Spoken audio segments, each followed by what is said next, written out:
SGT நியமன தேர்வுக்கு படிக்க ஆர்வமாக இருக்கிறவங்களுக்கான பதிவு இது. 10ஆம் வகுப்பு இயல் 1 ஒவ்வொரு வரியாக பார்க்க போகிறோம். 5 டாபிக் இருக்குதுல 200 வினாவாக பார்க்க போகிறோம். இன்னும் இதை எப்படி நல்லா கொடுக்கலாம் அப்படின்னு சொல்லுங்கள். கூட படிக்க ஒரு ஆள் அந்த மாதிரி தான் நான் இந்த பதிவை பார்க்குறேன். கூட படிங்க, தொடர்ந்து படிங்க. புக்கு வேணும்னா நான் கீழே லிங்க்கில் கொடுக்குறேன், டவுன்லோட் பண்ணி படிங்க. வரி வரியாக படிங்க. ஒரு 5 இயல் இல்லைன்னா 3 இயல் முடிஞ்ச பிறகு நான் டெஸ்ட்டாக கொடுக்குறேன் உங்களுக்கு. பார்க்கலாம். 10ஆம் வகுப்பு இயல் 1 ஒவ்வொரு வரியையும் ஒரு வினாவாக அதோட விடையையும் கொண்டு வர்றதுக்கான பதிவு தான் இது. இது நல்லா போச்சு, இதுக்கு நல்லா சப்போர்ட் கொடுக்குறீங்க அப்படின்னா நான் மல்டிபிள் சாய்ஸ் கொஷினையும் இதே மாதிரியே கொடுத்து உங்களுக்கு ஆன்சர் சொல்ல வைக்கலாமா அப்படின்னு ட்ரை பண்ணுறேன். பார்க்கலாம் எப்படி போகுது அப்படின்னு. நான் ஒவ்வொரு கொஷினையும் 2 தடவை படிக்கிறேன். அது நீங்கள் கண்ணை மூடிக்கிட்டு கேட்டாலும் சரி, இல்லை புக் எடுத்து வச்சுட்டு புக்கோட சேர்ந்து படிக்கிறதுக்கு ஒரு ஆள் தேவை அப்படிங்கிற மாதிரி நீங்கள் கூட உட்காந்து படித்தாலும் ஓகே. நான் சொல்கிற வரி புக்கில் எங்கே இருக்குது அப்படின்னு பார்த்து நீங்கள் படிக்கும்போது ஒவ்வொரு வரியும் உங்களுக்கு மெமரி ஆகும். அதுக்கான ஒரு முயற்சி தான் இது. எனக்கும் படித்த மாதிரி இருக்கும். அதுக்காக தான் முக்கியமாக. வாங்க படிக்கலாம். 10ஆம் வகுப்பு இயல் 1 மொத்தம் 5 தலைப்புகள் இருக்குது.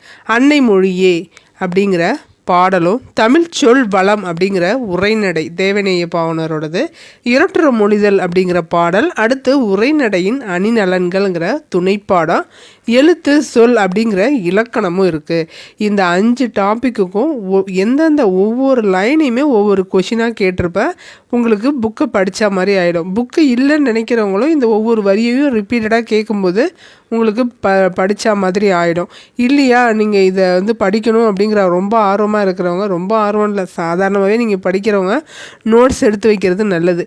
எல்லாமே இதில் தேவைப்படுறது எல்லாத்தையுமே நீங்கள் ஒரு நோட்டு போட்டு எழுதி வச்சுக்கிட்டிங்கன்னா இன்னமும் யூஸு. நீங்கள் இதை ரிப்பீட்டடாக படித்து யூஸ் ஆகும், படிக்கிறதுக்கு உங்களுக்கு யூஸ் ஆகும். வாங்க ஸ்டார்ட் பண்ணலாம். யாருடைய சிரிப்புக்கு தமிழ் மொழி ஓமையாக கூறப்படுகிறது? அன்னை மொழிங்கிற பாடலில் நுழையும் முன் அதில் கேட்டிருப்பாங்க. சின்ன குழந்தைக்கு சிரிப்பு மாணவல்னு கொடுத்துருப்பாங்க. சின்ன குழந்தையோட சிரிப்புக்கு தமிழை ஓமையாக்குறாங்க. யாருடைய சிரிப்புக்கு தமிழ் மொழி ஓமையாக கூறப்படுகிறது அப்படின்னா சின்ன குழந்தையின் சிரிப்புக்கு.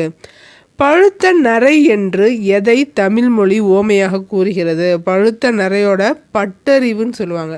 பழுத்த நரையின் பட்டறிவு மாணவல்னு கொடுத்துருப்பாங்க. அதுதான் கேள்வியாக கேட்டிருக்காங்க. பழுத்த நரை என்று எதை சொல்கிறாங்கன்னா தமிழோட பட்டறிவை சொல்கிறாங்க. அழகார்ந்த செந்தமிழை கவிஞர் எவ்வாறு அழைக்கிறார்? அழகார்ந்த செந்தமிழை கவிஞர் அன்னை மொழியே என்று அழைக்கிறார். அன்னை மொழியே அழகார்ந்த செந்தமிழை முன்னைக்கும் முன்னை முகிழ்ந்த நறுங்கனியே அப்படின்னு பாடலை அழைப்பார் பெருஞ்சித்திரனார். செந்தமிழே உள்ளுயிரே செப்பரிய நின் தமிழ் பெருமை என் தமிழ் நான் எவ்வாறு எடுத்தே உரை விரிக்கும் என்று பாடியவர் யாருன்னு கேட்டிருக்காங்க.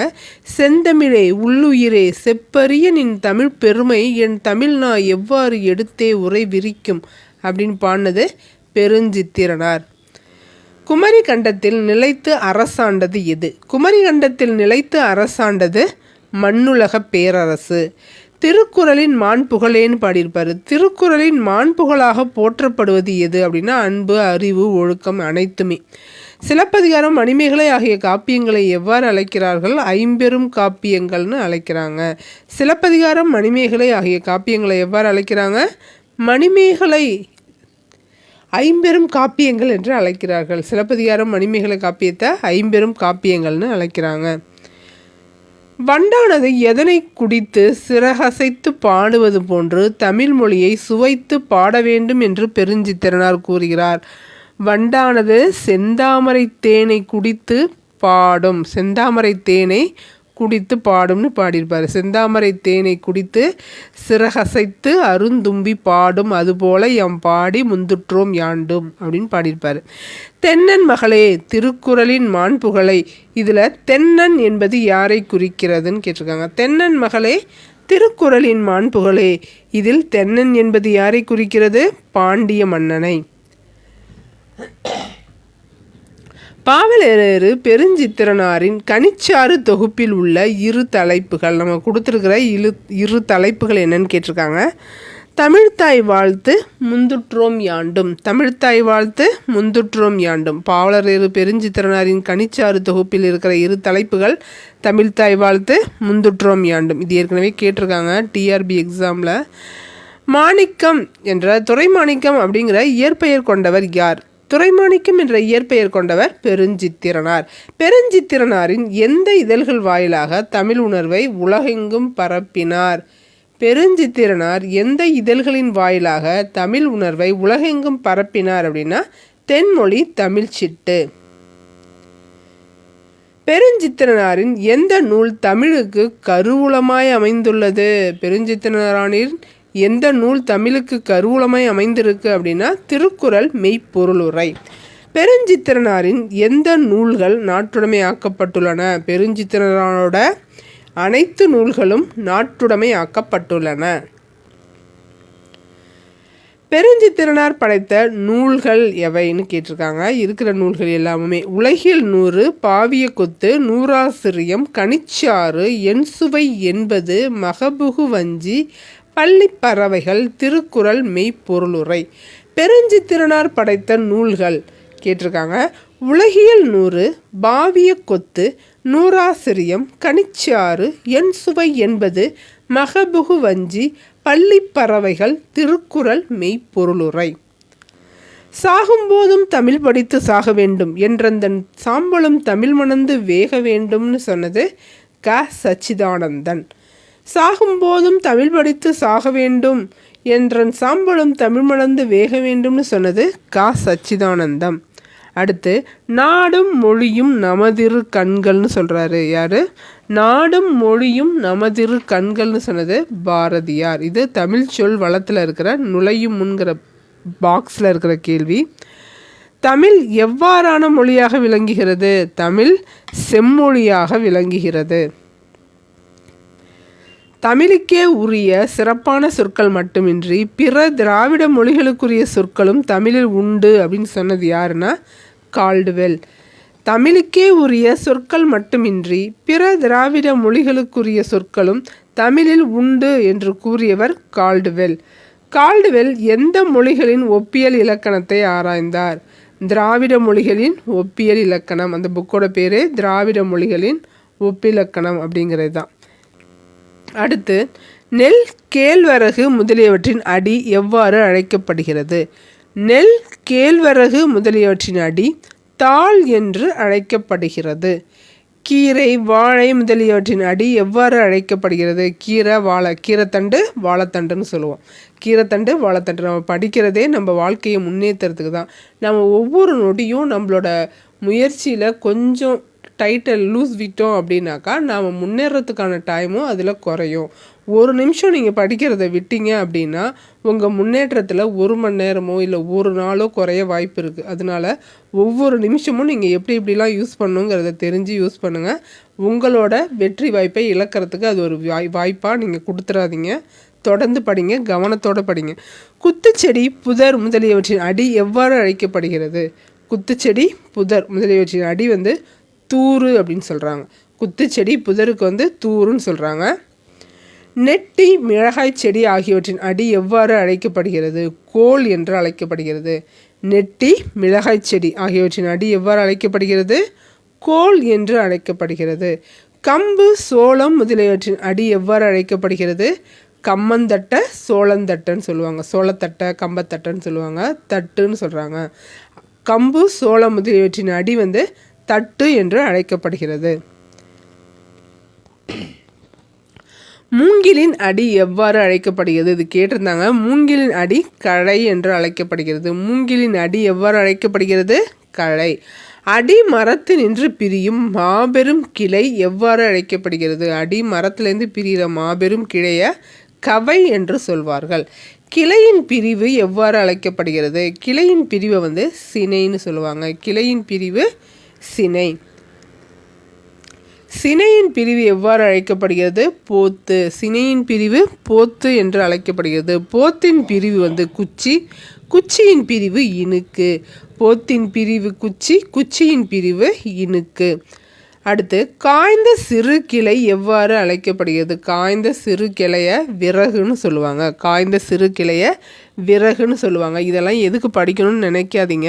இது எல்லாமே வந்து தமிழ் மொழியோட சிறப்புகள். ஒன்றுத்துக்குமே பெயர் வைத்து அழைக்கணும் அப்படிங்கிறது தமிழுக்கு மட்டும்தான் இருக்குது. இங்கிலீஷில் பார்த்திங்கன்னா நம்மளோட வார்த்தைகள் நிறையா இதை எடுத்து யூஸ் பண்ணுவாங்க. ஆனால் தமிழ் அப்படி கிடையாது. தமக்குன்னு ஒரு புதுசாக ஒரு பொருள் வந்தால் கூட அதுக்குன்னு நம்ம லாங்குவேஜ்லேயே பெயர் வச்சு தான் அழைப்பாங்க. இப்போ டிவியை நம்ம கண்டுபிடிக்கல அப்படின்னாலும் டிவிக்குன்னு நம்ம டிவியே கூட மாட்டோம். அதுக்குன்னு தொலைக்காட்சி அப்படின்னு நம்மளே தமிழில் பெயர் வச்சு தான் அதை அழைக்கணும் அப்படிங்கிறத நம்ம பாரம்பரியமாக வச்சுட்டு வரோம். அதனால் ஒவ்வொரு வார்த்தையுமே நம்ம தெரிஞ்சுக்கணும் அப்படிங்கிறதுக்காக தான் 10th பசங்களுக்கு இதை கொடுத்துருக்காங்க. 10வது படிக்கிற பையன் இதெல்லாம் தெரிஞ்சுக்கணுங்கிறதுக்காக கொடுத்துருக்காங்க. அப்போ நம்ம டிஎன்பிஎஸ்சி படிக்கிறவங்களும் எவ்வளோ தெரிஞ்சிருக்கணும்னு பார்த்துக்கோங்க. அவங்கள விட நம்ம அதிகமாகவே தெரிஞ்சு வச்சுருக்கணும். காய்ந்த சிறு கிளை எவ்வாறு அழைக்கப்படுகிறது? விறகு என்று அழைக்கப்படுகிறது. காய்ந்த களி எவ்வாறு அழைக்கப்படுகிறது? காய்ந்த களி வெங்களி என்று அழைக்கப்படுகிறது. காய்ந்த சிறு கிளை எவ்வாறு அழைக்கப்படுகிறது? விறகுன்னு அழைக்கப்படுது. காய்ந்த களி வந்து வெங்கலின்னு அழைக்கப்படுறோம். நெல் புல் முதலியவற்றின் இலைகள் எவ்வாறு அழைக்கப்படுகின்றன? தாள். காய்ந்த குச்சி வந்து சுள்ளின்னு கூட சொல்கிறோம். காய்ந்த குச்சை சுள்ளின்னு சொல்கிறோம். காய்ந்த சிறு கிளையை விறகுன்னு சொல்கிறோம். காய்ந்த களியை வெங்களின்னு சொல்கிறோம். காய்ந்த கொம்பும் கவையும் அடியும் எல்லாத்தையுமே சேர்த்து கட்டைன்னு சொல்கிறோம். இதெல்லாம் கூட ஞாபகம் வச்சுக்கோங்க. சோளம் கரும்பு முதலியவற்றின் இலை வந்து தோகை. சோளம் கரும்பு முதலியவற்றின் இலை தோகை. தென்னை பனை முதலியவற்றின் இலையை வந்து ஓலைன்னு சொல்கிறோம். தென்னை பனை இதெல்லாம் வந்து ஓலை. காய்ந்த தாளும் தோகையும் என்னன்னு சொல்கிறோம்? காய்ந்த தாளும் தோகையும் வந்து சண்டுன்னு அழைக்கப்படுது. காய்ந்த தாளும் தோகையும் சண்டு என்று அழைக்கப்படுகிறது. புளி வேம்பு முதலியவற்றின் கொழுந்து கேட்டிருக்காங்க. புளி வேம்பு முதலியவற்றின் கொழுந்து முறி என்று அழைக்கப்படுகிறது. அடுத்து பூவின் நிலைகள் கொடுத்துருக்காங்க. பூவின் நிலைகள் 6. பூவின் நிலைகள் 6. கரும்பின் நுனிப்பகுதி எவ்வாறு அழைக்கப்படுகிறது? அதனால் கரும்பின் நுனிப்பகுதி வந்து கொழுத்தாடைன்னு சொல்கிறோம்.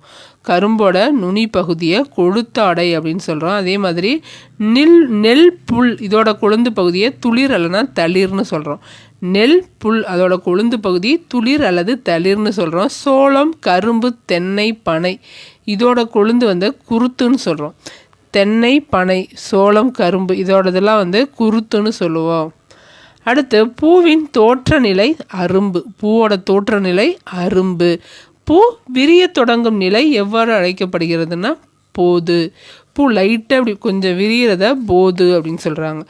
பூவின் மலர்ந்த நிலை எவ்வாறு அழைக்கப்படுகிறது அப்படின்னா மலர். மல்லிகை செடி வச்சுருந்தீங்கன்னா சாயந்தர நேரத்தில் நீங்கள் போகும்போது அது வாசனை வரும். அப்போது அது என்ன ஷேஃபில் இருக்கும் அப்படின்னா போது அப்படின்னு இருக்கும். லைட்டாக விரியும் போது தான் அந்த வாசனை செம்மையாக வரும். அப்போது அது என்ன இதில் இருக்குன்னா போது. முதல்ல அரும்பு, அடுத்து போது, அடுத்து மலர், அதுக்கடுத்து வி மலர், அதுக்கப்புறம் வி. அதாவது பூவின் மலர்ந்த நிலையை தான் வந்து வி அப்படின்னு சொல்கிறோம். பூவின் மலர்ந்த நிலை கிடையாது, பூவின் மலர்ந்த நிலையை மலர்னு சொல்கிறோம். மரம் செடின்னு இருந்து பூ கீழே விழுறத வீன்னு சொல்கிறோம்.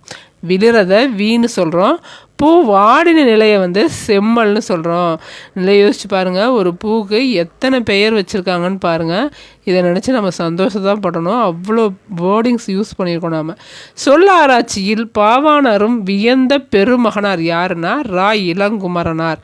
சொல் ஆராய்ச்சியில் பாவாணரும் வியந்த பெருமகனார் ரா இளங்குமரனார். ரா இளங்குமரனார் திருவள்ளுவர் தவச்சாலை ஒன்றை அமைத்தார். எங்கே அமைச்சார் அப்படின்னா அல்லூரில். அல்லூர் எங்கே இருக்குன்னா திருச்சிக்கு அருகில் உள்ள அல்லூரில் தவச்சாலையை அமைத்தார். திருவள்ளுவர் தவச்சாலையை அமைத்தது ரா இளங்குமரனார். எங்கே அமைச்சார் அப்படின்னு கேட்டாங்கன்னா திருச்சிக்கு அருகில் உள்ள அல்லூரில். ரா இளங்குமரனார் எதனை இழக்க நேரிட்டாலும் தாய் தமிழை இழக்கக்கூடாது என்று எண்ணினார். அவர் எதுக்காக என்ன எண்ணினாராம்? தன்னோட கண்ணை இழந்தாலும் விழிகளை இழக்க நேரிட்டாலும் தாய் தமிழை இழக்கக்கூடாது அப்படின்னு நினைச்சார். யாரு? ரா இளங்குமரனார். ரா இளங்குமரனார் இமைகளை மூடியபடி எழுதும் ஆற்றலை யாரை போல கற்றுக்கொண்டார்? இவரே யாரோ ஒருத்தரை பார்த்து தான் கற்றுருக்காரு. யாரை மாதிரினா திருவிக்கா. திருவிக்காவும் இமைகளை மூடி எழுதுறதுக்கு கற்றுருக்காரு. தாய்மொழி மேலே தமிழ் மேலே அவ்வளோ பற்று. ரா இளங்குமரனார் இமைகளை மூடியபடி எழுதும் ஆற்றலை திருவிக்காவை பார்த்து திருவிக்கா போல கற்றுக்கொண்டார். அடுத்து இளங்குமரனாரின் தமிழ் பணியை தரம் உயர்த்திய நல்முத்துக்கள் எவை? இளங்குமரனாரின் தமிழ் பணியை தரம் உயர்த்திய நல்முத்துக்கள் இலக்கண வரலாறு, தமிழிசை இயக்கம், தனித்தமிழ் இயக்கம், பாவனர் வரலாறு, குண்டலகேசி உரை, யாப்பெருங்கல உரை, புறத்திரட்டு உரை, திருக்குறள் தமிழ் மரபுரை, காக்கைப்பாடினிய உரை, தேவநேயம். இது எல்லாமே இளங்குமரனார் எழுதின நூல்கள். நோட்ஸாக எழுதி வச்சுக்கோங்க, திரும்ப திரும்ப ரிப்பீட்டடாக படிங்க. இளங்குமரனார் நடத்திய திருமணங்கள் எப்படி? அவர் திருமணங்கள் நடத்தி வச்சார். என்ன திருமணங்கள் அப்படின்னா தமிழ் வழி திருமணம். இளங்குமரனார் நடத்திய திருமணங்கள் தமிழர் வழி திருமணம், தமிழ் வழி திருமணம்.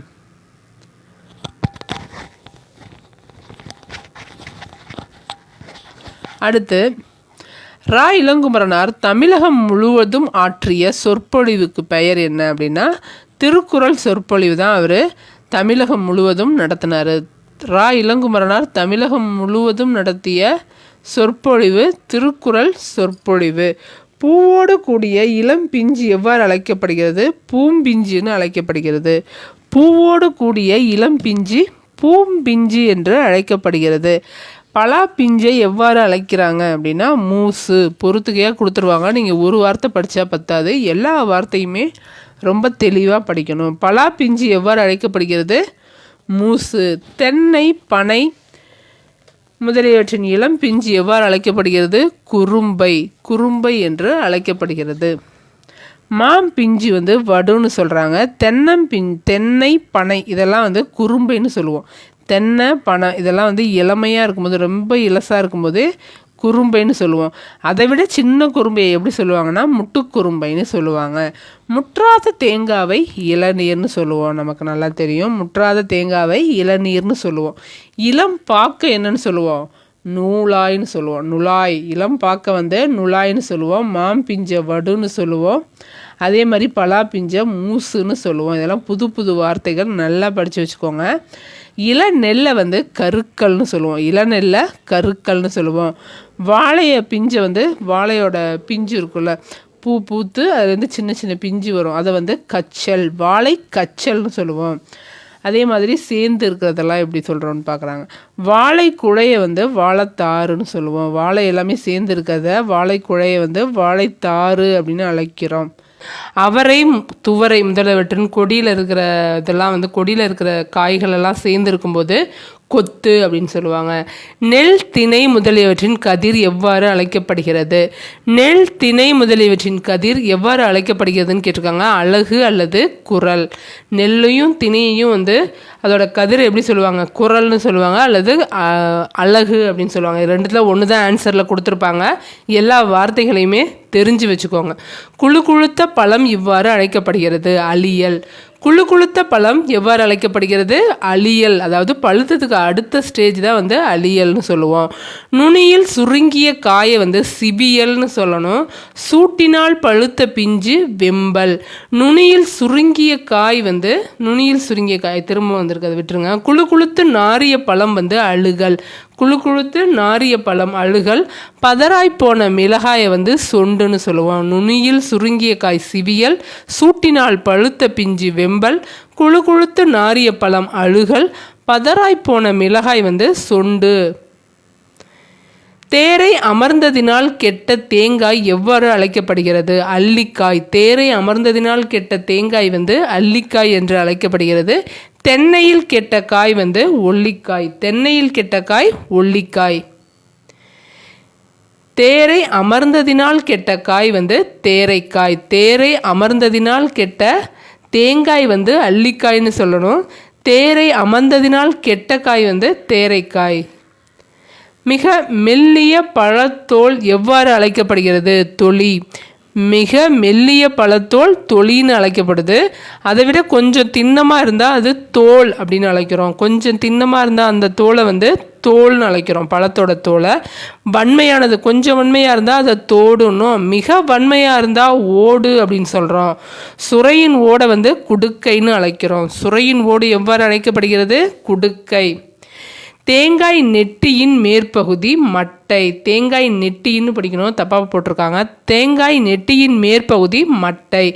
நெல் கம்பு முதலியவற்றின் மூடி வந்து உமி.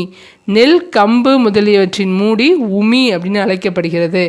கேழ்வரகு அதோட உமி இருக்கு இல்லையா, கேழ்வரகோட உமி வந்து கொம்பை அப்படின்னு அழைக்கிறோம். கேழ்வரகோட மேல் பகுதி வந்து கொம்பை அப்படின்னு அழைக்கிறோம்.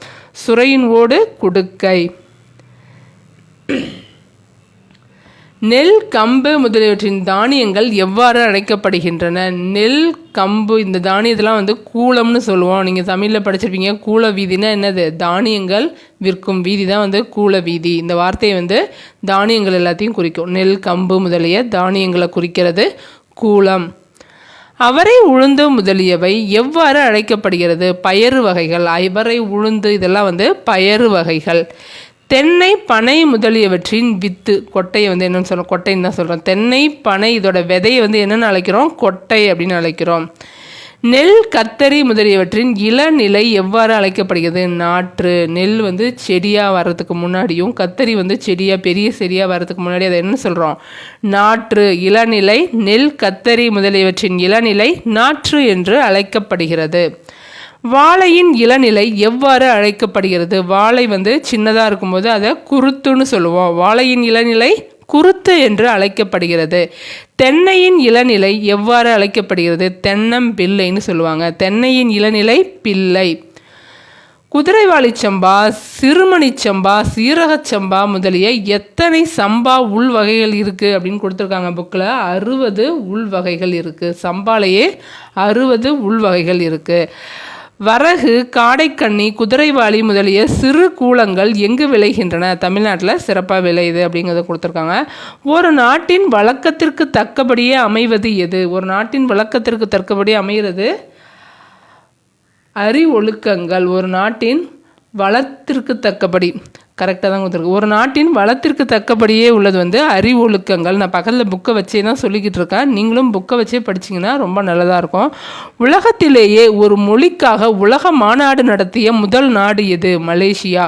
உலகத்திலேயே ஒரு மொழிக்காக உலக மாநாடு நடத்திய முதல் நாடு எது? மலேசியா. அந்த மொழி எது அப்படின்னா தமிழ் மொழி தான். மலேசியாவில் நடைபெற்ற உலக மாநாடு எந்த மொழிக்காக நடத்தப்பட்டது அப்படின்னா தமிழ் மொழிக்காக நடத்தப்பட்டது. இந்த இன்ஃபர்மேஷனை கொடுத்தது யார் அப்படின்னா அப்பாதுரை. பன்மொழி புலவர் என அழைக்கப்படுபவர் அப்பாதுரை. உலகத்திலேயே ஒரு மொழிக்காக மாநாடு நடத்தினது தமிழ் தான். அந்த தமிழ் மாநாடு நடத்தப்பட்டது மலேசியா அப்படிங்கிறத சொன்னது அப்பாதுரை. அப்பாதுரை என்னென்னு அழைப்போம்? பன்மொழி புலவர் அப்படின்னு அழைப்போம். அடுத்து மொழி ஞாயிறு என்று அழைக்கப்படுபவர் யார்? மொழி ஞாயிறு என்று அழைக்கப்படுபவர் தேவநேய பாவானார். இவர் இல்லாத கேள்விகளே வர்றதில்லை, வினாத்தாட்களே இப்போலாம் இல்லை. இவரை பற்றியோ இவர் வந்து தொட்டது விட்டதுன்னு எல்லாத்துலேயுமே இவர் தமிழை பரப்பியிருக்காரு. அதனால் இவரை தொடர்ந்து வர்ற கேள்விகள் நிறைய இருக்குது. இவரை விடாமல் படிச்சுக்கோங்க. இவருக்கு 174 சிறப்பு பெயர்கள் இருக்குது. தேவநேய பாவாணரின் எந்த நூலின் சுருக்கம் பாடமாக இடம்பெற்றுள்ளது? சொல் ஆய்வு கட்டுரை அப்படிங்கிற நூலோட சுருக்கம் தான் வந்து நமக்கு பாடமாக கொடுத்துருக்காங்க. செந்தமிழ் சொற்பிறப்பியல் அகரமுதலி திட்ட இயக்குநராக பணியாற்றியவர் தேவநேய பாவாணர். செந்தமிழ் சொற்பிறப்பியல் அகரமுதலி திட்ட இயக்குநராக பணியாற்றியவர் தேவநேய பாவாணர். கடல் கடந்து முதலில் அச்சேறியது தமிழ் நூல் எது? கடல் கடந்து முதலில் அச்சேறிய தமிழ் நூல் எது? காட்டிலா.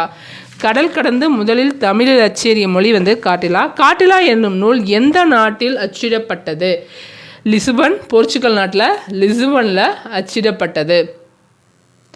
அடுத்து காட்டிலா என்னும் நூல் எந்த வரி வடிவில் அச்சிடப்பட்டது அப்படின்னா ரோமன் வரி வடிவில் அச்சிடப்பட்டது.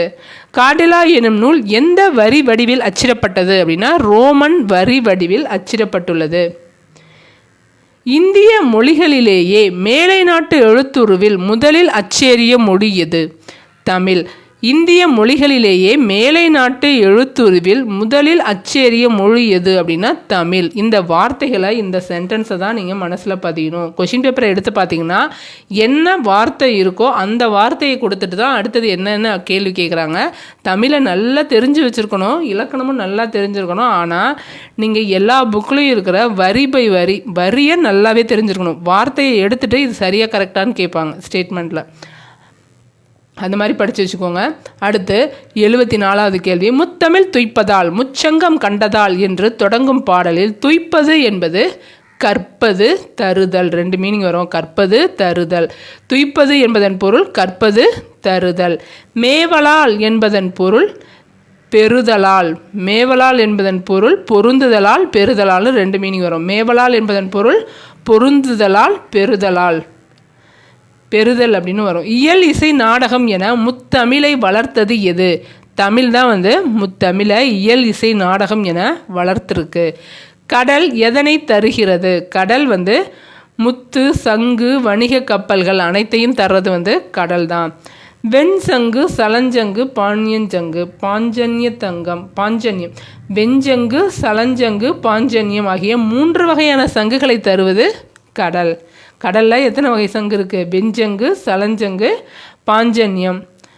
இயல் இசை நாடகம் அப்படிங்கிறது முத்தமிழை குறிக்கும். இயல் இசை நாடகம் என்பது முத்தமிழை குறிக்கும். அடுத்து, ஒரு சொல்லோ சொற்றொடரோ இருபொருள் பட வருவது எவ்வாறு அழைக்கப்படுகிறது? இரட்டுற மொழிதல் அணி. ஒரு சொல்லோ சொற்றொடரோ இருபொருள் பட வருவது இரட்டுற மொழிதல் அணி. இரட்டுற மொழிதல் அணியை வேறு எவ்வாறு அழைப்பர்? சிலேடை அணி என்றும் அழைப்பர். இரட்டுற மொழிதல் அணியை வேறு எவ்வாறு அழைப்பர்? சிலேடை அணி என்றும் அழைப்பர். சிலேடைகள் எங்கு பயன்படுத்தப்படுகின்றன? சிலேடைகள் எங்கு பயன்படுத்தப்படுகின்றன? செய்யுள், உரைநடை, மேடை பேச்சு, இந்த 3 இடத்துலையுமே சிலேடைகள் பயன்படுத்தப்படுகின்றன. சந்தக கவிமணி என குறிப்பிடப்படுபவர் தமிழ் அழகனார். சந்தக கவிமணி என குறிப்பிடப்படுபவர் தமிழ் அழகனார்.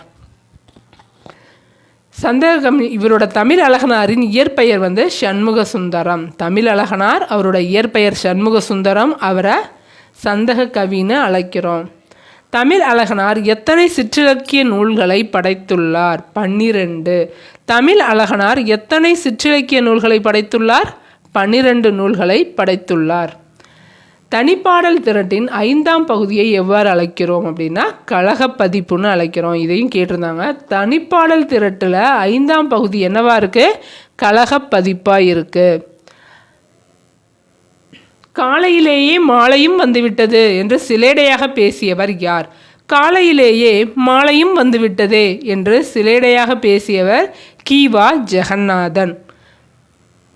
கீவா ஜெகநாதன். அன்று கச்சேரியில் அவருடைய காதிலும் கம்மல் குரலிலும் கம்மல் என்று இசை விமர்சனம் செய்தவர் யார்? அன்று கச்சேரியில் அவருடைய காதிலும் கம்மல் குரலிலும் கம்மல் என்று இசை விமர்சனம் செய்தவர் சுப்புடு. இசை விமர்சகர் சுப்புடு. இவர் பல்துறை வித்தகர் என்று பல் மருத்துவத்தில் சிறப்பு பட்டம் பெற்ற நண்பரை அறிமுகம் செய்தவர் யார்? கி.ஆ.பெ. விஸ்வநாதன். இவர் பல்துறை வித்தகர் என்று பல் மருத்துவத்தில் சிறப்பு பட்டம் பெற்ற நண்பரை அறிமுகம் செய்தவர் கி.ஆ.பெ. விஸ்வநாதன். கி அதாவது பல் டாக்டர்கிட்ட போனால் நம்ம ஈன்னு காட்டுவோம்ல, அதனால் கி அப்படின்னு ஞாபகம் வச்சுக்கோங்க. இந்த ஜோக் சொன்னது கி.ஆ.பெ. விஸ்வநாதன். முதல் தமிழ் கணினி எந்த பெயரில் உருவாக்கப்பட்டது? முதல்னு வர்ற எல்லா கொஷினையுமே நல்லா படித்து வச்சுக்கோங்க. கண்டிப்பாக அந்த கேள்விகள் வர வாய்ப்பு இருக்குது. முதல் தமிழ் கணினி எந்த பெயரில் உருவாக்கப்பட்டுச்சு அப்படின்னா திருவள்ளுவர். முதல் கணினியின் பெயர் திருவள்ளுவர். திருவள்ளுவர் கணினி எந்த ஆண்டு விற்பனைக்கு கொண்டு வரப்பட்டது? விற்பனைக்கு கொண்டு வரப்பட்ட ஆண்டு 1983. 1983 தான் திருவள்ளுவர் கணினி விற்பனைக்கு கொண்டு வரப்பட்டது. திருவள்ளுவர் கணினியை உருவாக்கிய நிறுவனம் எது? DCM data products. DCM data products தான் தமிழ் கணினியை உருவாக்கின நிறுவனம். திருவள்ளுவர் கணினி எந்தெந்த மொழிகளை கையாளக்கூடியதாக இருந்தது? தமிழ் மற்றும் ஆங்கிலம் 2 மொழிகளையும் கையாளக்கூடியதாக இருந்தது. திருவள்ளுவர் கணினி எந்தெந்த மொழிகளை கையாளக்கூடியதாக இருந்தது? தமிழ் மற்றும் ஆங்கிலம். திருவள்ளுவர் கணினி முதலில் எங்கு பயன்படுத்தப்பட்டது? சென்னை புள்ளி விவரத்துறையில். சென்னை புள்ளி விவரத்துறையில் தான் முதல்ல பயன்படுத்தினாங்க. அங்கேருந்து சென்னை புள்ளி விவரத்துறையிலேருந்து சென்னை தேனாம்பேட்டையில் இருக்குது இந்த புள்ளி விவரத்துறை அலுவலகம். அங்கேருந்து தலைமைச் செயலகத்துக்கு கோப்புகளை அனுப்புனாங்க. திருப்பரங்குன்றத்தின் அழகை உவமையுடன் வர்ணித்தவர் யார்? பார்த்தசாரதி. திருப்பரங்குன்றத்தின் அழகை ஓமையுடன் வர்ணித்தவர் யாருன்னு கேட்டிருக்காங்க. நான் பார்த்தசாரதி. உவமையும் பொருளும் வேற்றுமை ஒழிவித்து ஒன்றென மாற்றின் அது உருவகமாகும் என்று உருவகத்தை பற்றி கூறியவர் தண்டி. உவமையும் பொருளும் வேற்றுமை ஒழிவித்து ஒன்றென மாற்றின் அது உருவகமாகும் என்று உருவகத்தை பற்றி கூறியவர் தண்டி. நான் பார்த்தசாரதி எழுதிய புதினத்தின் பெயர் என்ன? நான் பார்த்தசாரதி எழுதிய புதினத்தின் பெயர் குறிஞ்சி மலர். நான் பார்த்தசாரதி எழுதிய புதினத்தின் பெயர் குறிஞ்சி மலர். உவமைக்கும் உருவகத்திற்கும் இடையே உள்ள முக்கிய வேறுபாடு, உவமை இரண்டு பொருட்களையும் ஒப்பிட்டு கூறும், உருவகம் இரண்டையும் ஒன்றாவே ஆக்கும், ஒப்பிடாது, அப்படியே சேர்த்தே சொல்லிடும். அதான் உருவகம். உவமைனா ரெண்டுத்தையும் ஒப்பிட்டு காட்டும், உருவகம் ஒப்பிடாமல் அப்படியே சேர்த்துரும். தண்டி எழுதிய இலக்கண நூலின் பெயர் என்ன? தண்டி அலங்காரம். தண்டி எழுதிய இலக்கண நூலின் பெயர் தண்டி அலங்காரம். முகநிலவில் வியர்வை முத்துக்கள் துளிர்த்தன, இது எவ்வகை அணி? உருவக அணி. முகநிலவில் வியர்வை முத்துக்கள் துளிர்த்தன, இது உருவக அணி. ஓமை கிடையாது, போல எந்த வார்த்தையுமே வரலை, அதனால இது உருவக அணி. களம்புக துடித்து நின்ற உனக்கு வெற்றிச்சாறு கிடைத்து விட்டது. சோறு கிடையாது, சாறு. வெற்றிச்சாறு கிடைத்து விட்டது, உன் புன்னகைதான் அதற்கு சான்று என்று கூறியவர் யார்? அறிஞர் அண்ணா. களம்புக துடித்து நின்ற உனக்கு வெற்றிச்சாறு கிடைத்து விட்டது, இதோ உன் புன்னகைதான் அதற்கு சான்று என்று கூறியவர் அறிஞர் அண்ணா. உவம உருபு மறைந்து வந்ததால் அது என்ன அணி? ஓம உருபு மறைஞ்சு வந்ததுன்னா அது எடுத்துக்காட்டு ஓமை அணி.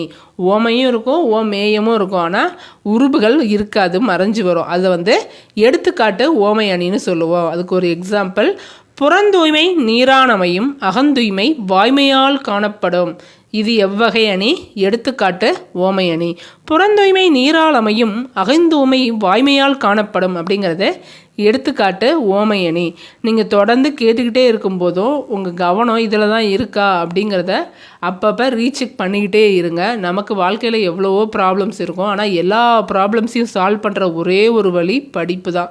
நாம் படிக்கிறோமா, கரெக்டாக தான் நம்ம வழியை கொண்டு போகிறோமா அப்படிங்கிறத அப்பப்போ கவனத்தில் ஒரு அலாரம் மாதிரி மைண்ட்லேயே செட் பண்ணிக்கிட்டு நம்ம கவனம் அதில் இருக்கா அப்படிங்கிறத ரீசெக் பண்ணிக்கிட்டே இருங்க. அடுத்து 105வது கேள்வி, மழையும் புயலும் என்ற நூலை எழுதியவர் வ. ராமசாமி. மழையும் புயலும் என்ற நூலை எழுதியவர் வ. ராமசாமி. ஞாயிறு திங்கள் நெஞ்சம் போன்ற அக்ரணை பொருட்களை உயர்திணையாக செய்து கற்பனை செய்து பாடியவர் தொல்காப்பியர். ஞாயிறு திங்கள் நெஞ்சம் போன்றவற்றை உயர்திணையாக கருதி எழுதியவர் தொல்காப்பியர். சொல்லுன போலவும் கேட்குன போலவும் சொல்லியாங்க அமையும் அப்படின்னு சொல்லியிருக்காரு. எதில் சொல்லியிருக்காருன்னா செய்யுளியலில் சொல்லியிருக்காரு தொல்காப்பியர். அக்ரணை பொருள்களை உயர்திணையாக கருதி சொல்லுன போலவும் கேட்குன போலவும் தொல்காப்பியர் எதில் குறிப்பிடுகிறார் அப்படின்னா செய்யுளியலில் சொல்கிறாரு.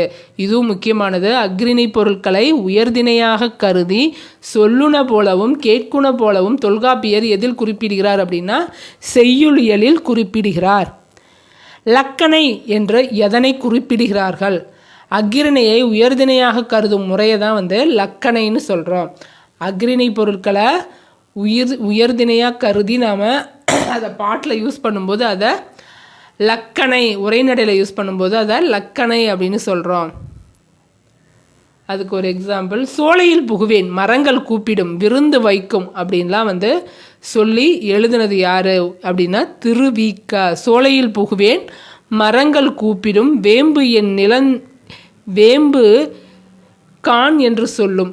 வேம்பு என்ன செய்யும்னா என் நிழல் நலஞ்செய்யும், என் பூவின் குணங்களை சொல்கிறேன் வா என்று சொல்லும் அப்படின்னு சோலையை பற்றியும் மரங்களை பற்றியும் வரிசையாக சொல்லியிருப்பார் திருவி கல்யாண சுந்தரனார். தேனுண்ட வண்டுகள் தமிழ் பாட்டிசைக்கும் என்று எழுதியவர் தேனுண்ட வண்டுகள் தமிழ் பாட்டிசைக்கும். அதாவது அக்ரிணை தானே இது எல்லாமே. அதாவது தேன் உண்ட வண்டுகள் பேசாது இல்லையா, அதை பேசுகிற மாதிரி சொல்கிறதுனால இது லக்கணை. லக்கணைக்கான எக்ஸாம்பிள் தான் இது. தேனுண்ட வண்டுகள் தமிழ் பாட்டிசைக்கும்ங்கிறது என்னத்துக்கான ஓமைன்னு கேட்டாலும், என்னத்துக்கான வரிகள்னு கேட்டால் லக்கணைன்னு சொல்லணும். இந்த வரிகள் யாரோடது அப்படின்னு கேட்டால் ராப்பி சேதுப்பிள்ளையோடது. தமிழ் இன்பம் என்னும் நூலை எழுதியவர் ராப்பி சேதுப்பிள்ளை. தமிழின்பம் என்னும் நூலை எழுதியவர் ராப்பி சேதுப்பிள்ளை. நான் ஏன் ரிப்பீட் பண்ணுறேன்னாக்கா, ஃபஸ்ட்டு நீங்கள் கரெக்டாக கேட்கல அப்படின்னாலும் அதை திரும்ப அட்டென்ஷன் பண்ணி திரும்ப கேட்டுக்கணும் அப்படிங்கிறதுக்காக தான். சொற்களை அளவாக பயன்படுத்தி உரைநடையை அழகு செய்யும் உத்தியை யார் பயன்படுத்தினார்? மு. வரதாசனார். சொற்களை அளவாக பயன்படுத்தி உரைநடையை அழகு செய்கிற உத்தியை பயன்படுத்தினது மு. வரதாசனார். மு. வரதராசனார். அடுத்து 113. இந்த உலகில் பயம் என்ற ஒன்றிற்கு தவிர வேறு எதற்கும் நான் பயப்பட வேண்டாம் அப்படிங்கிறது என்ன உத்தின்னா, முரண்படு மெய்மை. முரணாக இருக்கிற மாதிரி இருக்கும், ஆனால் மீனிங் வரும். அதுதான் முரண்படு மெய்மை. இந்த உலகத்தில் பயம் என்ற ஒன்றிற்கு தவிர வேறு எதற்கும் நாம் பயப்பட வேண்டாம்ங்கிறது என்ன உத்தி அப்படின்னா, முரண்படு மெய்மை. கலப்பில்லாத பொய் என்பது எவ்வகை உத்தி? சொல்முரண். கலப்பில்லாத பொய் அப்படிங்கிறது சொல்முரண். குடிசைகள் ஒரு பக்கம், கோபுரங்கள் மறுபக்கம், இது எவ்வகை உத்தி அப்படின்னா, எதிரிணை இசைவு. குடிசைகள் ஒரு பக்கம், கோபுரம் மறுபக்கம், புளிச்ச ஏப்பம் ஒரு பக்கம், பசித்த வயிறு மறுபக்கம் அப்படிங்கிறதுலாம் எதிரிணை இசைவு. குடிசைகள் ஒரு பக்கம், கோபுரங்கள் மறுபக்கம் அப்படிங்கிறது தோப்பா ஜீவானந்தம் எழுதின எதிரிணை இசைவு உரைநடை. குடிசைகள் ஒரு பக்கம், கோபுரங்கள் ஒரு பக்கம் அப்படின்னு எழுதினது தோப்பா ஜீவானந்தம்.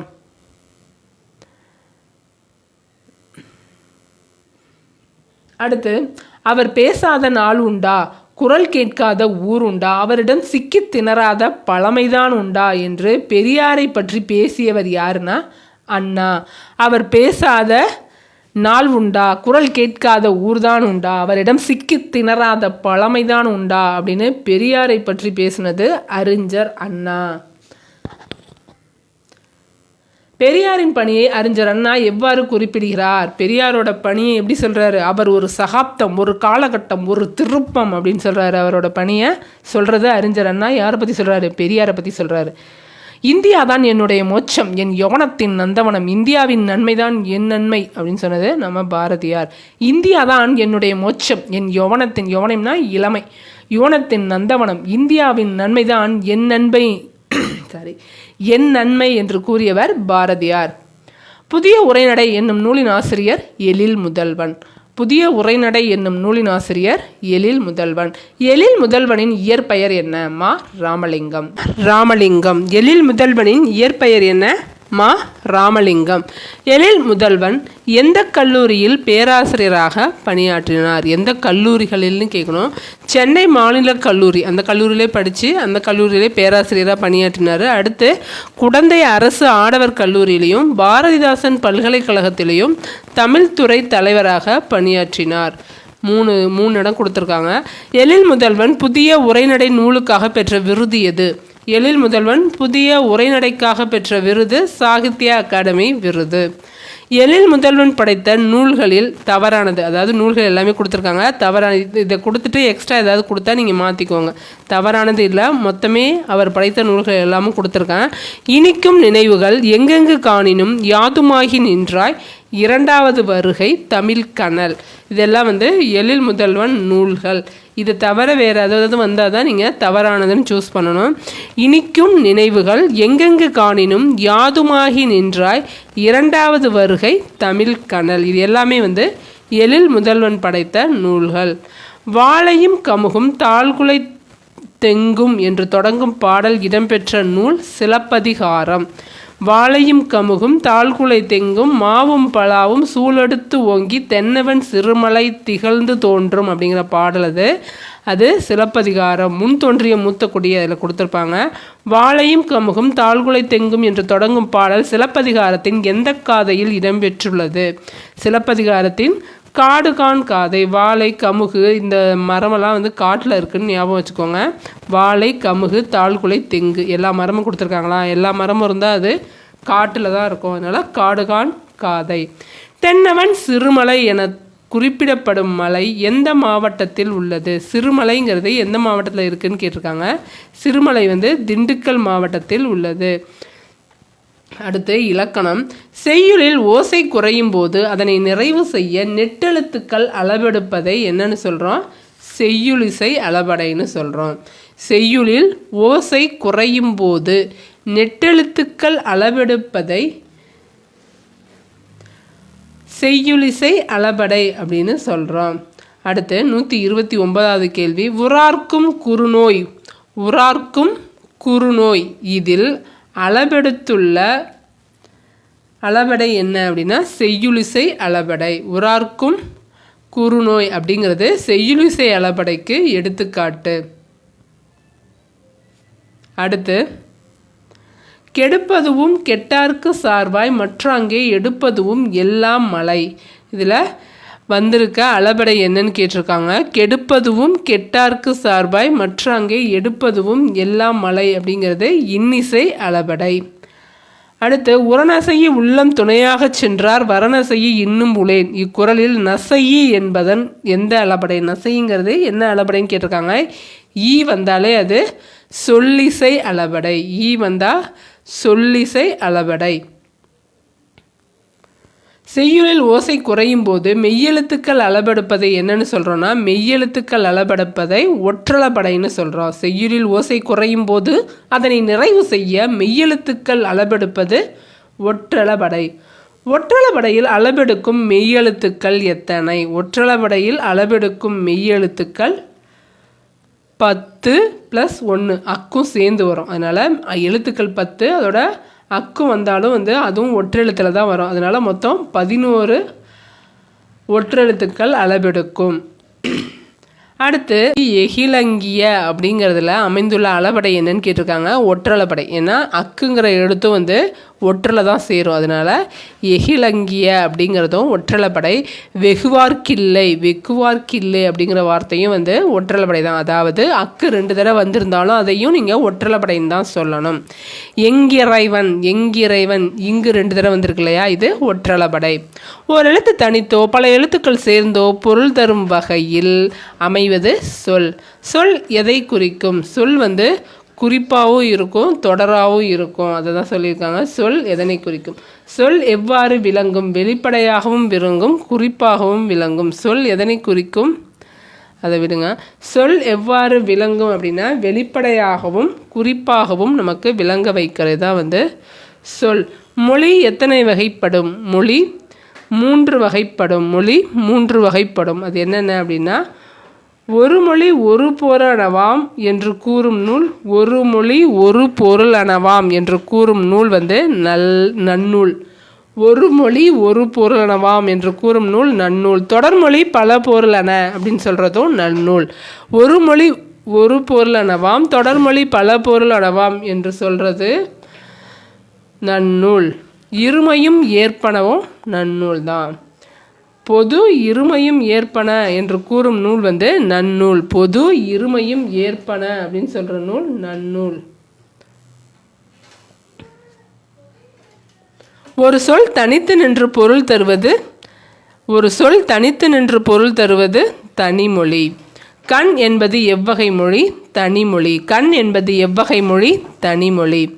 பகாபதம் தனிமொழியாக வருமா அப்படின்னா ஆமாம், பகாபதம் தனிமொழியாக வரும். பகுபதம் தனிமொழியாக வருமா? வரும். பகுபதம் பகாபதம் ரெண்டுமே தனிமொழியாக வரும். அடுத்து, 2 அல்லது அதற்கு மேற்பட்ட தனிமொழிகள் தொடர்ந்து பொருள் தருவது தொடர்மொழி. 2 அதற்கு மேற்பட்ட தனிமொழிகள் தொடர்ந்து பொருள் தருவது தொடர்மொழி. மலர் வீட்டுக்கு சென்றால் இது தொடர்மொழி. அடுத்து, ஒரு சொல் தனித்து நின்று ஒரு பொருளையும் பிரிந்து நின்று வேறு பொருளையும் தருவது பொதுமொழி. ஆன்சர் பொதுமொழி. ஒரு பொருள் தனித்து நின்று ஒரு பொருளையும் பிரிந்து நின்று வேறு பொருளையும் தந்ததுன்னா அதை பொதுமொழின்னு சொல்கிறோம். பொதுமொழி எவ்வாறு பொருள் தரும்? தனித்தும் பொருள் தரும், பிரிந்தும் பொருள் தரும். அதாவது சேர்ந்திருக்கும் போதும் பொருள் தரும், அதை பிரித்து பார்த்தாலும் பொருள் தரும். பொதுமொழிக்கு உதாரணம் தாமரை. தாமரைனா ஒரு பூவை குறிக்கும். தா கூட்டல் மறைன்னு பிரியும் போது தாவுகின்ற மான் அப்படின்னு பொருள் தரும். அடுத்து, பொதுமொழிக்கு உதாரணம் 8. 8ங்கிறது நம்பரை குறிக்கும். எல் கூட்டல் தூ அப்படிங்கும்போது அது எழுதூன்னு பிரியும். பொதுமொழிக்கு உதாரணம் கொடு. விடை 8. வினை அல்லது செயலை குறிக்கும் பெயர் என்ன? சொல்லுங்க பார்க்கலாம். வினை அல்லது செயலை குறிக்கும் பெயர் தொழில் பெயர். ஒரு வினையோ அல்லது ஒரு செயலையோ குறிக்கும் பெயர் தான் தொழில் பெயர். இது தொழிற்பெயர் எவற்றை குறிப்பாகவோ வெளிப்படையாகவோ உணர்த்தாமல் வரும். டெஃபினேஷனை தான் அப்படியே கேட்பாங்க. ஒரு வினை அல்லது ஒரு செயலை குறிக்கும் பெயரானது எண், இடம், காலம், பால் ஆகியவற்றை குறிப்பாகவோ வெளிப்படையாகவோ உணர்த்தாமல் வருவது தொழிற்பெயர். தொழிற்பெயர் எவற்றை குறிப்பாகவோ வெளிப்படையாகவோ உணர்த்தாமல் வரும். ஆன்சர் எண், இடம், காலம், பால். ஈதல் என்பது எவ்வகை தொழிற்பெயர்? ஈதல் என்பது எவ்வகை பெயர்னு கேட்டிருக்காங்க. ஆன்சர் தொழிற்பெயர். ஈதல் என்பது தொழிற்பெயர். வினை அடியுடன் விகுதி சேர்வதால் உருவாகும் தொழிற்பெயரை என்னன்னு சொல்லுவோம்? விகுதி பெற்ற தொழிற்பெயர். வினை அடியுடன் விகுதி சேர்வதால் உருவாகும் தொழிற்பெயர் விடை விகுதி பெற்ற தொழிற்பெயர். நடத்தல் என்பது எவ்வகை தொழிற்பெயர்? நடத்தல் என்பது விகுதி பெற்ற தொழிற்பெயர். நடத்தல் என்பது விகுதி பெற்ற தொழிற்பெயர். எதிர்மறை பொருளில் வருவது என்ன? எதிர்மறை தொழிற்பெயர். ஒரு தொழிற்பெயர் எதிர்மறையாக இருக்குது அப்படின்னா அது எதிர்மறை தொழிற்பெயர். நடத்தல் அப்படிங்கிறது சாதாரண தொழிற்பெயர். அதே நடவாமை என்பது எவ்வகை தொழிற்பெயர்னு கேட்டிருக்காங்க பாருங்கள். நடவாமை என்பது எதிர்மறை தொழிற்பெயர். விகுதி பெறாமல் வினைப்பகுதியே தொழிற்பெயராக அமைவது.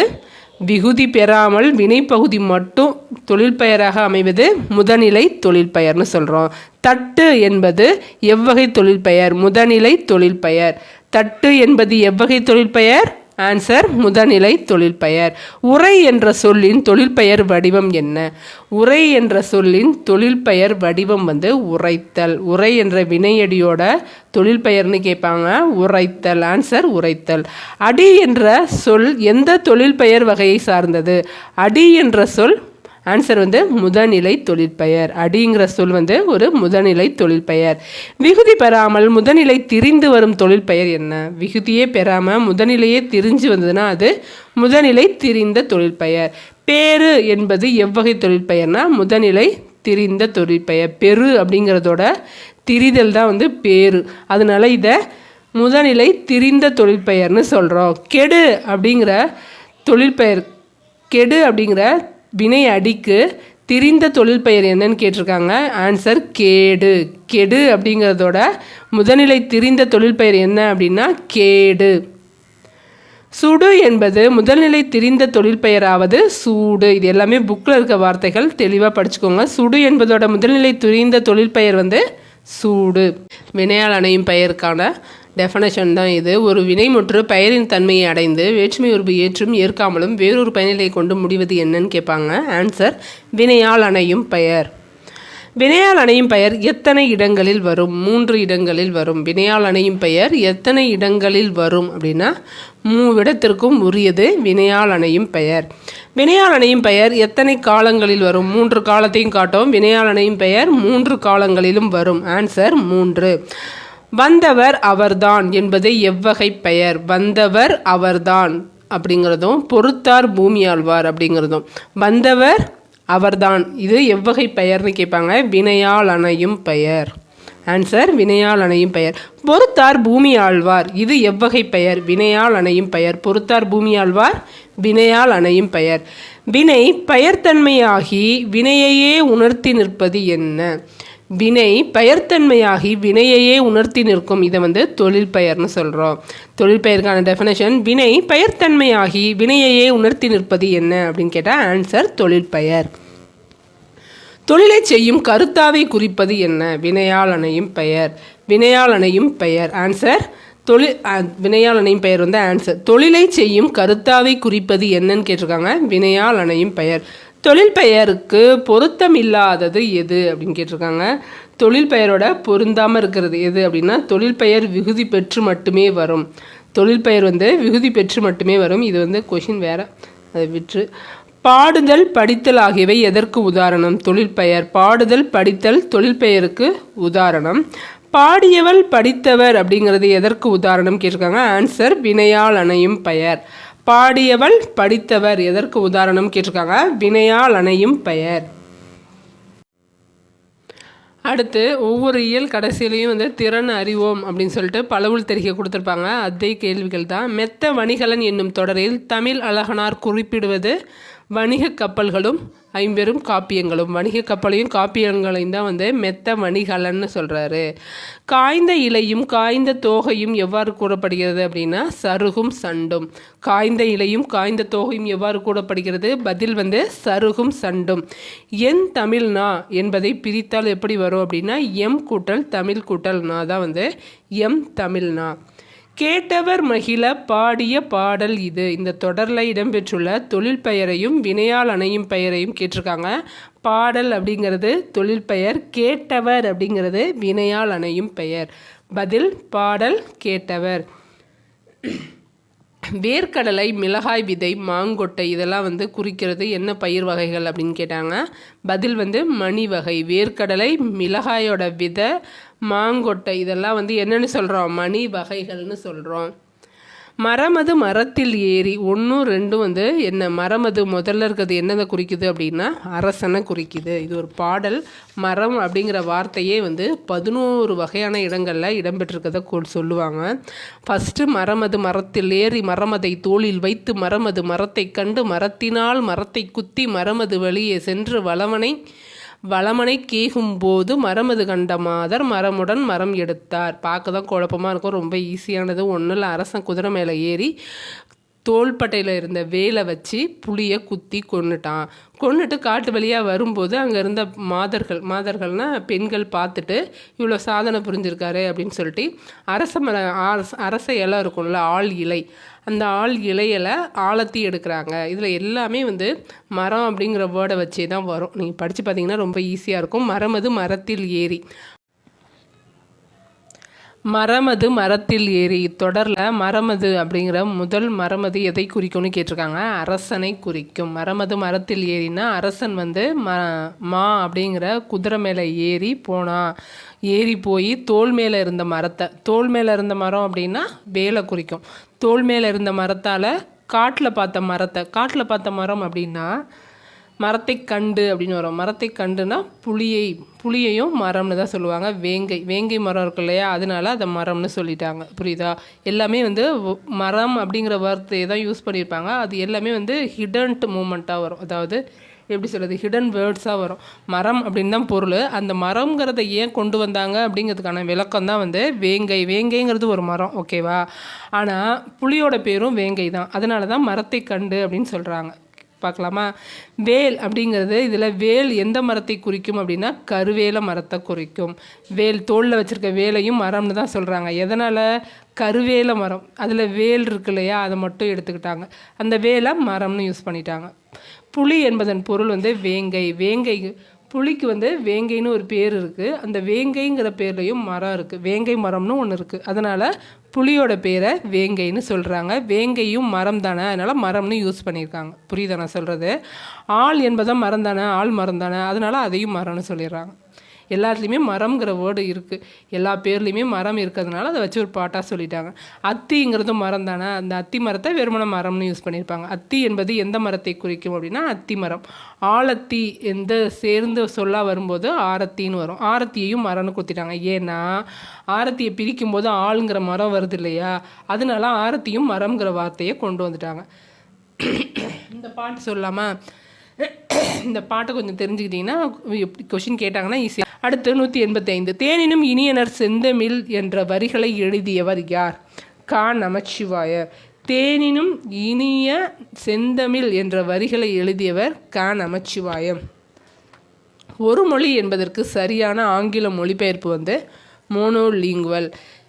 ஒரு மொழி என்பதற்கு சரியான மொழிபெயர்ப்பு வந்து மோனோலிங்குவல். உரையாடல் என்ற தமிழ் சொல்லுக்கு ஆங்கிலத்தில் சரியானது வந்து கான்வர்சேஷன். பதில் வந்து கான்வர்சேஷன். உரையாடல் அப்படிங்கிறதுக்கு ஆங்கில சொல் பதில் கான்வர்சேஷன். கலந்துரையாடல் என்பதன் ஆங்கில அர்த்தம் வந்து டிஸ்கஷன்.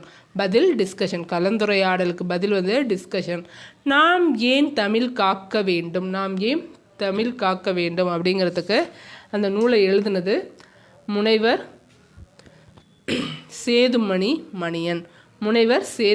மணியன். நாம் ஏன் தமிழ் காக்க வேண்டும் அப்படிங்கிறதுக்கு அந்த நூலை எழுதினது முனைவர் சேதுமணி மணியன். 190வது கேள்வி, தவறின்றி தமிழில் எழுதுவோம் அப்படிங்கிற நூலோட ஆசிரியர் மா நன்னன். தவறின்றி தமிழில் எழுதுவோம்ங்கிற நூலின் ஆசிரியர் மா நன்னன். 191, பச்சை நிழல் என்ற நூலை எழுதியவர் உதயசங்கர். பச்சை நிழல் உதயசங்கர். அடவி என்பதன் பொருள் காடு. அடவி என்பதன் பொருள் பதில் காடு. அவள் என்றால் பள்ளம் இல்லைனா குளத்தை கூட குறிக்கும்.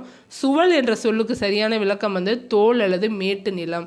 சுவல் என்ற சொல்லுக்கு சரியான விளக்கம் தோல் அல்லது மேட்டு நிலம். செரு என்பதன் பொருள் வயல். செருனா வயல். பலனம்னா மருத நிலம் இல்லைனா நீர் நிலச்சோறு தான் பலனம்னு சொல்லுவோம். புறவு என்றால் என்னன்னு கேட்டிருக்காங்க. முல்லை நிலம் இல்லைனா காடு, புறம்பு காடு. முல்லை நிலம் அல்லது புறம்பு காடு தான் புறவு அப்படின்னு சொல்லியிருக்காங்க. இது அகராதியில் பாருங்கள் அப்படின்னு சொல்லி கொடுத்த வார்த்தைகள். இதுக்கெல்லாம் இதான் மீனிங். இந்த மீனிங்கையும் பார்த்துக்கோங்க.